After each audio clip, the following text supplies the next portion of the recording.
The problem wasn't that the rocket looked homemade. It was that it looked like a dare. In the center of the Nevada desert, surrounded by scorched sand and the jagged silence of government silence, stood a platform no taller than a basketball hoop. Perched atop, it was the rocket, tall, narrow, and wrapped in a patchwork of carbon fiber, titanium mesh, and what looked suspiciously like off-the-shelf plumbing. Burn marks streaked the launch pad from earlier tests, but not from this rocket. This one hadn't flown yet. The aliens arrived 2 hours before ignition. They didn't descend in a dramatic burst of light or with a low hum across the sky. Their vessel simply appeared. One moment there was desert. The next, there was a 6-legged, iridescent ship parked beside the perimeter fence, bending the chain link slightly inward. A soft blue shimmer surrounded the ship. A single door hissed open, revealing a figure that looked like someone had sculpted a mantis out of polished granite and given it the posture of a disappointed professor. Trevin Niles was still tightening a bolt on the lower fuselage when the alien approached. He didn't look up at first. The wrench slipped, catching his knuckle. "Damn it," he muttered, shaking out the sting. "You are the designer of this structure," Trevin squinted into the sun. "You the welcoming committee, I am Allure. I represent the consortium of interstellar observation and technological review. We were informed a primitive species was attempting orbital transit using a combustion-based mechanism. Naturally, we assumed a form of satire." Trevin wiped his hand on his jeans. "It's not satire, it's a rocket." Allure tilted his head. "It lacks stabilization fins." "Your thrust vectoring appears, how do you humans phrase it? A joke." Trevin shrugged. "We ran the numbers, it'll fly, statistically improbable." "Yeah, well, statistics don't build rockets, people do." Allure paced around the rocket, hands clasped behind his back. His gray-blue skin glinted in the desert sun, eyes scanning every weld, every panel seam. "What is this material?" he asked, tapping the side. "Hybrid composite." "We used a mix of carbon fiber, recycled titanium from decommissioned aircraft, and some proprietary stuff I got from an ex-NASA guy who owed me." Allure looked unimpressed. "And your guidance system?" "Off-the-shelf microcontrollers." "Coded it myself." "That would explain the visible tape." Trevin gave a small nod. "That's duct tape. It holds the universe together." Allure turned, his face unreadable. "We brought observers. They have wagered against your success." "Sounds like Vegas." Trevin returned to the base of the rocket. He wasn't in a mood to be mocked, not today. This was his shot. 7 years of scraping together parts, dodging permits, and begging for funding had led to this moment. A second alien emerged from the ship, taller, with sleeker limbs and a more serpentine posture. It approached Allure and whispered something in a series of hums and chirps. Allure nodded. "They request data," he said. Trevin pulled a flash drive from his pocket. "You want specs? Here." Allure took it between 2 fingers. "This will be reviewed. If your launch fails catastrophically, we will require a safety perimeter of 2 kilometers. I've got clearance for 5. Acceptable, proceed with your ritual." Trevin turned back to the scaffold. "It's not a ritual, it's engineering." The launch was scheduled for 1700 hours. Trevin climbed into the control trailer, a retrofitted shipping container outfitted with 3 screens, a joystick, and a mess of circuit boards that looked like a robot had exploded. He wasn't alone. Helena Vorn, his systems engineer, stood beside him with a tablet. Her face was pale under the fluorescence. "Telemetry's green," she said, "but the second stage separator is still throwing warnings." Trevin exhaled through his nose. "Override it. The charge is solid, it's the sensor that's twitchy." "You sure?" "I built the damn thing." "I'm sure." Helena hesitated. "You know they're watching, right?" "Oh, I noticed." Outside, a dozen more aliens had emerged. Some floated, some hovered in small glass spheres, others just stood and watched. A few had brought what looked like snacks. Trevin sat down and began the countdown sequence. "Let's give them a show." At T-10 minutes, the rocket's internal systems came online. Valves hissed, ignitors clicked, and a deep whine built from the base of the craft. The desert air shimmered with heat. Allure stepped closer, shielding his eyes. Your fuel mixture is what is the term dangerously volatile? Yup, you are proceeding regardless, Trevin tapped a key. That's the plan. To what end? To prove it works. The countdown hit 0, a thunderclap cracked the sky. The rocket leapt from the pad, fire spiraling beneath it. The scaffolding shook, sand blasted outward in a ring. For a heartbeat, the rocket tilted, wobbled, then corrected mid-ascent. Helena's eyes widened. Main engine holding at 98%. Altitude, climbing. 5 kilometers and rising. Outside, the aliens murmured. One dropped what looked like a glowing fruit. Allure's expression didn't change, but he leaned forward slightly. Velocity is increasing too rapidly. It will disintegrate. Trevin pointed to the screen. Nope, that's intentional. We designed it to punch through the lower atmosphere before drag builds. Primitive, inefficient, fast. At 20 kilometers, the second stage separated with a clean pop and flash. The first stage fell away, parachutes deploying a moment later. The second stage ignited. A blue plume burst from its nozzle. The rocket shot upward like a spear. Helena grinned. Telemetry's locked. All systems nominal. Trajectory. Orbital insertion in 30 seconds. Allure tilted his head. Impossible. Trevin leaned back in his chair. Told you? Silence settled across the desert as the rocket disappeared into the sky, then a ping from the console. Telemetry confirms, Helena whispered. Low Earth orbit achieved. Trevin stood. He walked outside, past the fence, past the awestruck aliens, past the heat distortion still rising from the pad. He looked up. The sky was empty again. Just blue. Allure joined him. You defied projections. Our models predicted failure in 16 of 18 scenarios. Guess we found one of the 2 that worked. Allure was silent for a moment. We will request further observation rights. Your methods are unconventional. Trevin smiled just a little. That's one word for it. Your design has no redundancies, no inertial dampeners, no inertial compensation at all. Nope. And yet you achieved orbit. Yup. Allure glanced back at his ship. There will be questions. Accusations of simulation tampering. Some will not believe this was real. You saw it. I did.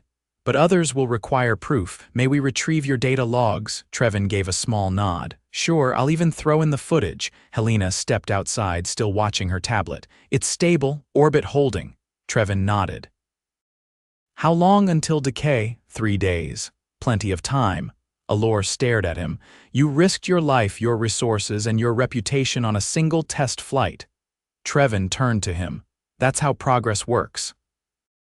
If you're not nervous, you're not pushing hard enough. Allure was quiet for a long time. Then, without a word, he returned to his ship. The others followed. The vessel shimmered, lifted, and vanished with a single pulse. Helena joined Trevin at the fence. Think they'll be back? Oh, definitely, she smiled. Next time, let's give them something bigger. Trevin nodded. Next time, we go to the moon. By the time the rocket completed its 3rd orbit, the consortium vessel had returned, though this time it didn't bother with subtlety. The sky rippled like hot glass, and the ship descended in a slow, deliberate spiral, kicking up a ring of dust that chased gophers back into their holes. It hovered just above the ground this time, refusing to land. The bottom hatch cracked open, and a narrow ramp extended downward, stopping a good meter above the sand. Trevin stood at the base of what had once been a mobile command trailer and now looked more like a hurricane shelter that had lost the argument. He blinked at the ramp. Is that a ladder situation, or are they expecting me to levitate? A 3rd alien, new and even taller than the others, descended the ramp with a glide that defied any leg-based anatomy.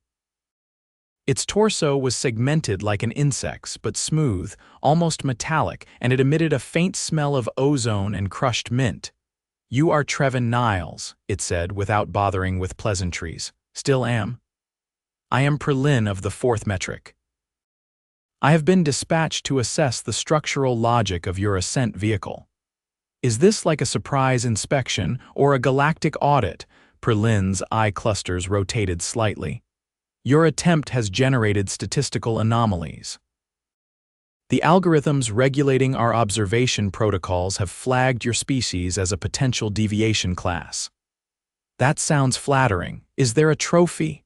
There is a debriefing. Now, Trevin exhaled. Can I at least bring a water bottle? Helena, still inside, poked her head out. You're not seriously going up there alone. Seems like I am. They didn't even touch the ground. Which means they're either paranoid or hygienic. Either way, I think I'll be fine. Helena tossed him a half-full bottle.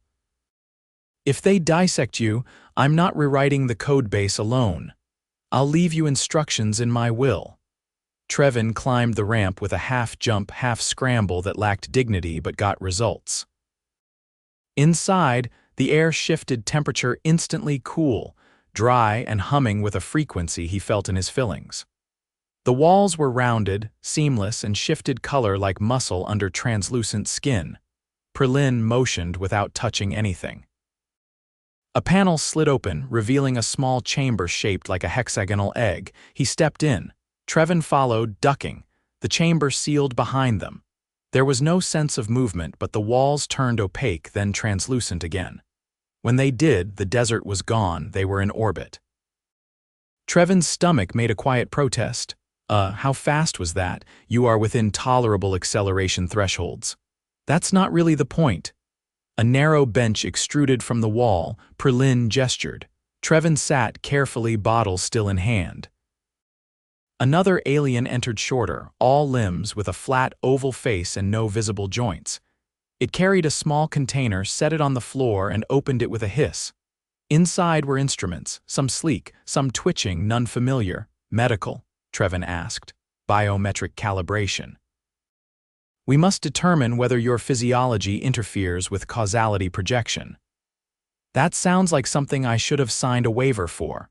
Perlin didn't respond. The technician approached, holding up a disc no wider than a poker chip. It pressed it against Trevin's temple. There was a brief tingle, then nothing. The technician stepped back and emitted a chirp. Perlin answered with a sequence of clicks, then turned back to Trevin. You have elevated cortisol, caffeine saturation in excess of standard tolerances, and a sleep deficit approaching 40%.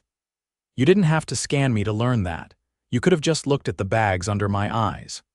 Your kind engages in persistent self-damage for productivity purposes. This was previously categorized as mythological exaggeration. We call it hustle culture. It's a disease. Perlin tilted slightly. You voluntarily omitted redundant systems in your propulsion array. You refrained from inertial buffering. You entrusted your life to a device assembled with no regulatory oversight.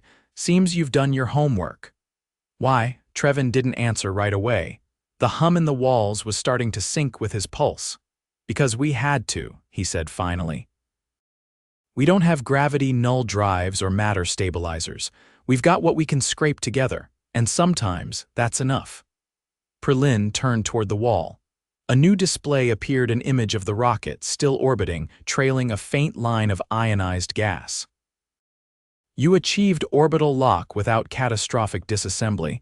This action has disrupted 10,712 predictive models. Glad to be a glitch in your matrix. You should not have succeeded. Trevin leaned back. And yet, Perlin made a gesture that might have been frustration or digestion, hard to tell. You will return to the surface. You will remain available for further inquiry. You will not initiate another launch without notifying the consortium. That's a lot of you wills for someone who didn't build a rocket. The technician chirped again, louder. Perlin turned. What? He asked in his native dialect, a clicking hiss Trevin couldn't follow. The technician displayed a chart.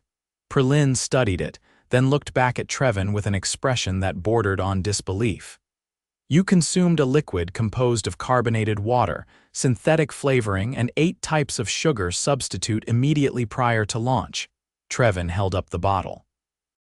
It's not carbonated, just electrolytes and caffeine. Perlin blinked all his eyes. You ingested stimulants to increase cognitive performance under high-stress conditions. I wasn't about to fall asleep at the wheel, if that's what you're asking. The technician emitted a low, warbling tone and retreated. "You are medically unstable," Perlin said. "Join the club. You are not fit for high acceleration exposure without augmentation."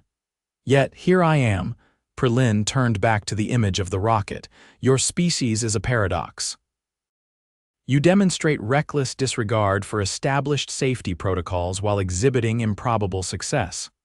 We call that being scrappy. We call it statistically offensive." Trevin stood. "So what now? You gonna write me up for galactic OSHA violations? You will be monitored. Already been through worse. In high school, I got followed by a raccoon for 3 days." Perlin stared at him. "It was aggressive," Trevin clarified. There was a pause. Then Perlin waved a hand. The chamber sealed again. A second later, Trevin was back on the desert floor, ramp behind him, ship retreating into the sky. Helena walked over, holding a tablet. "They just dropped you," interrogated me, scanned my brain, insulted my lifestyle, and teleported me back down. She handed him the screen. "Telemetry's still good, satellites stable." Trevin nodded. "Let's give it a few more orbits before we upload the next payload." "You think they'll let us?" "They can't stop us, not unless they start rewriting physics." She pointed at the sky. "That one's blinking." Trevin followed her gaze. Just above the horizon, a faint light pulsed once, then vanished. Surveillance or a warning? He took a sip from the bottle. "Either way, they're watching." Helena tapped the tablet. "We've got new data coming in. Radiation flux is higher than projected. We might have passed through something unexpected, defined something, working on it. But if we did, it means the shielding held better than we thought." Trevin smiled, eyes still on the sky. "That's 2 for 2. Helena narrowed her eyes. "You're not thinking of launching again. Not yet. You're absolutely thinking of launching again." He turned back toward the trailer. "They're trying to understand how we did it. If we show them we can do it again on purpose, that's when the real questions start." Helena followed, frowning. "And the answers, we'll build those too." The desert was colder than expected at dawn, the kind of sharp chill that cut through clothing like it had an opinion. A low sun turned the sand pale gold, and for once, the test site was quiet. No power tools, no telemetry alarms, no alien ships shimmering into existence. Just the faint rustle of tarps over equipment and the occasional creak from the metal scaffold where the launch had happened. Trevin sat on the edge of a crate, hunched over a narrow table holding a disassembled gyroscope. His hands moved slowly, more deliberate than usual. A few feet away, a small solar kettle hissed while heating water. He hadn't slept. Not because he couldn't, but because his chest had started doing that thing again. The fluttering. Helena approached without speaking, holding a strip of thin plastic in one hand, one of the portable ECG patches they'd used back when Trevin had pulled an all-nighter and blacked out in a hardware store parking lot. She peeled the adhesive and pressed it to his chest, just below the collarbone. Trevin didn't flinch. "You could have asked. You wouldn't have said yes." He exhaled through his nose. "That obvious, your hands are shaking. You've been drinking water like it's a cure. And you've been blinking too much. You count my blinks now, only when you're pretending you're fine." The patch beeped softly, syncing with a monitor on her tablet. Helena's eyes flicked over the data. "Your pulse is irregular, again." "What's it doing?" Wandering baseline. "PVC's every third beat. That's new." Trevin leaned back slightly. "Could be dehydration. You've had 2 liters since sunrise. Could be stress. Could be cardiac fatigue. You pushed past the limit." He rubbed his forehead. "I didn't have a choice. You had options. You ignored them."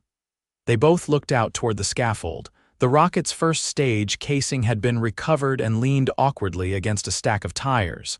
Its metal skin was scarred but intact. Helena checked the readings again.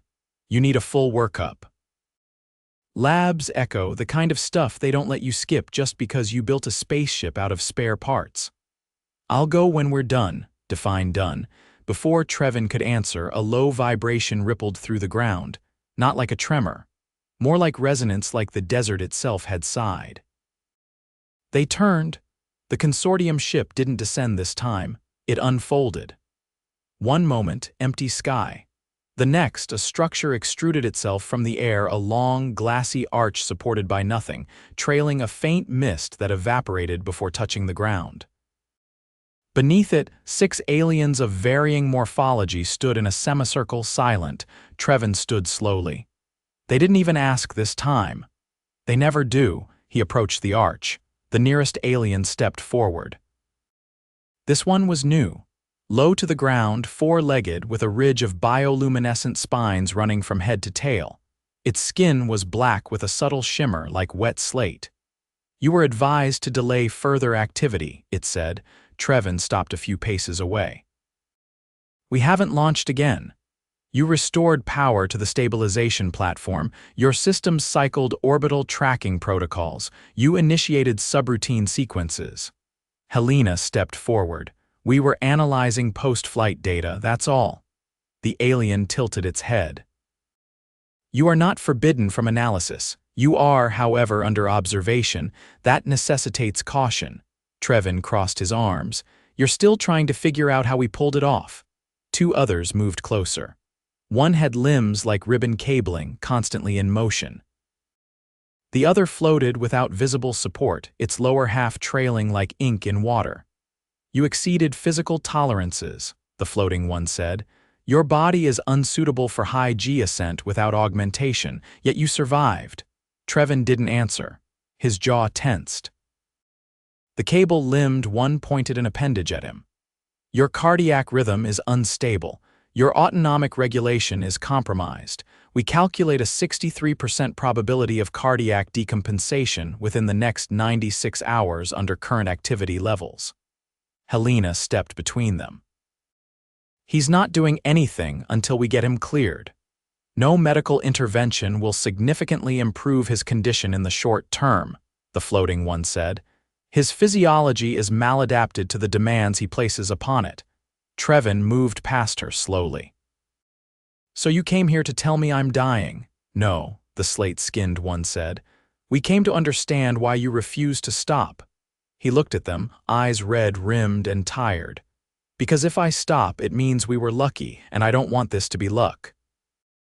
"I want it to be real." The floating one hovered closer. "You equate persistence with validity."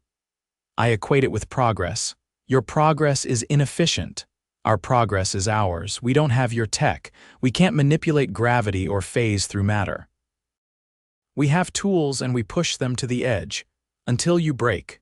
Trevin turned to Helena.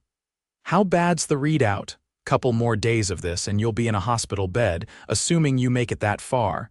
He nodded once. "Okay." The aliens stirred slightly, exchanging gestures not meant for human eyes. Trevin looked back at them. "You're not going to stop us. You don't get to decide when we're done." The slate-skinned one approached. "We did not come to interfere. We came to learn." "Then watch closely." The floating one extended a narrow device toward Helena. "A proposal. Share your telemetry data. In return, we provide a comparative analysis of your propulsion model against known interstellar benchmarks." Helena hesitated, then took the device. "Why help us? You have challenged assumptions. That is rare." Trevin sat back on the crate, breathing unevenly. "You want the logs, take them, but you're going to find a lot of variables you don't like, human variables." "We are beginning to understand," the slate-skinned one said. The arch flickered. One by one, the aliens retreated beneath it. The structure folded back into nothing, leaving only a lingering distortion in the air. Helena crouched beside Trevin. "You need to rest." "I will, soon," he didn't answer. His eyes were on the sky again, scanning for motion. "Trevin?" "I will," he said quietly. Later that day, they powered down the site. No active systems, no launch prep. Just cooling steel and a horizon slowly swallowing the sun. By evening, Trevin was in a mobile clinic 30 miles south, wired to machines, a saline drip in his arm. An older physician with a tired face and no interest in space told him plainly. Mild myocardial strain, early signs of arrhythmogenic remodeling, and a warning that another adrenaline spike could go badly. He listened. He nodded. He didn't argue. A week passed. The rocket's remains were boxed for transport to a university lab. The data had been copied, duplicated, and archived. The aliens didn't return. Trevin stood at the edge of the scaffold one last time, arms folded, watching the wind play with a loose strap. Helena joined him. The analysis they gave us? Yeah, it lines up with ours, but they couldn't explain why it worked. Trevin smiled. Because they were looking for elegance, we built for impact. So what now? He turned to her, eyes clearer, shoulders looser. Now we let someone else fly the next one. And you? I watch, I recover, I probably get yelled at by 3 different doctors. She laughed once. Fair. They walked back toward the trailer, the desert behind them faded into shadow. Above, a silent satellite traced its path. A tiny human made dots circling the earth with quiet defiance.